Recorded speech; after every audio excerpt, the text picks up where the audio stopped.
Hey everyone, NWA Prepper here. So that little cut, which is not very much,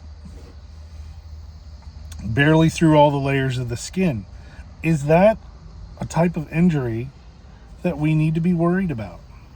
So I venture to say today we're going to wash your hands, and I don't have soap and water, so I'm going to burn the craziness out of my hand with some skin sanitizer right here.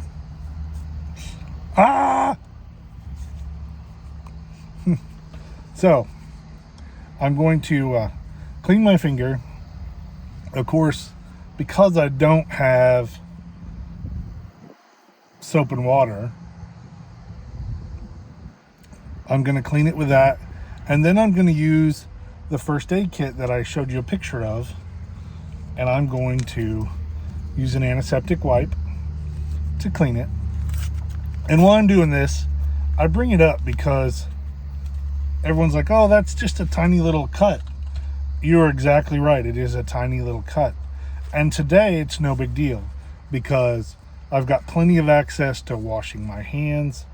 Even sitting in here waiting between church services, I could go inside and I could wash my hands, or I could wait 15 minutes until church starts, or it's time between services to go. So I have cleaned it and cleaned the area all around it. So today it's no big deal. Today, if it gets infected, I can go to, or in this case, I have antibiotics, but I could call the doctor and go, hey boss, I got a cut and it's getting infected. I can tell because it's got infection runners or redness around it, and it's sort of the touch, all clean. Hey, call me in an antibiotic, because it can happen. But when we're not where we can go to the doctor, where we're not where we can make that phone call, where we're not with easy access to antibiotics or cleanliness, then we need to remember that little tiny cut that you can't even really see unless I make you see it, could become a big deal. So we need to keep it clean. You saw that I used an antiseptic to clean it, and now I'm going to use an antibiotic ointment. Now this one came in that first aid kit. Normally with something like this, I would wait until I got home, or to my big kit where I have tubes of it. So on a clean finger, I'm not going to touch this ointment, and this is a single use.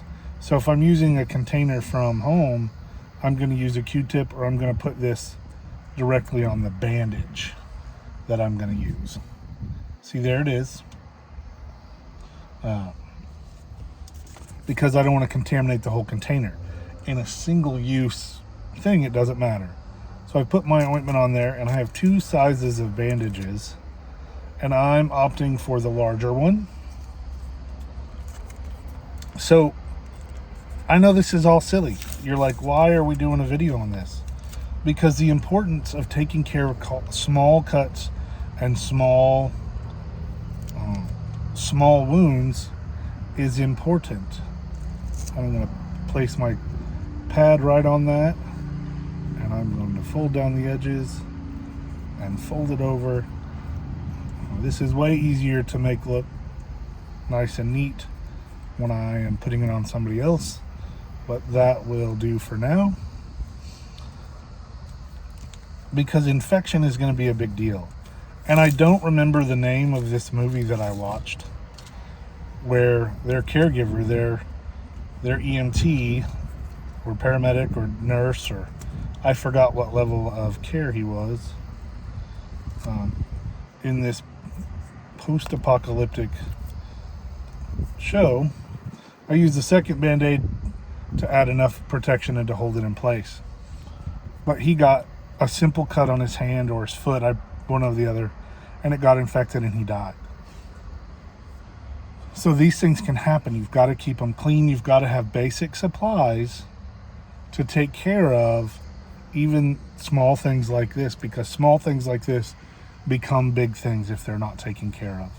So please make sure that you're buying plenty of these bandages. They're cheap, they're easy to find, and I just used 2 of them today. This initial thing, I'm going to go out this afternoon and I'm going to work, I'm going to play in the garden, I'm going to be, whatever I'm doing, this is going to get soiled, or it's going to get dirty, or it's going to get sweaty, or I'm going to put it in water, I'm going to try to wash something, I'm going to clean something. These bandages are going to need to be changed, and it's probably going to have to be that way for 3 or 4 days until it's good and healed. It may heal in a couple of days, but I need to plan on 3 or 4 days of taking care of this, putting at least 2 bandages a day on it. That adds up. So even the tiny things, even the small bandages that come out of basic first aid kits, you need to be ready. You can do it. Let's get ready.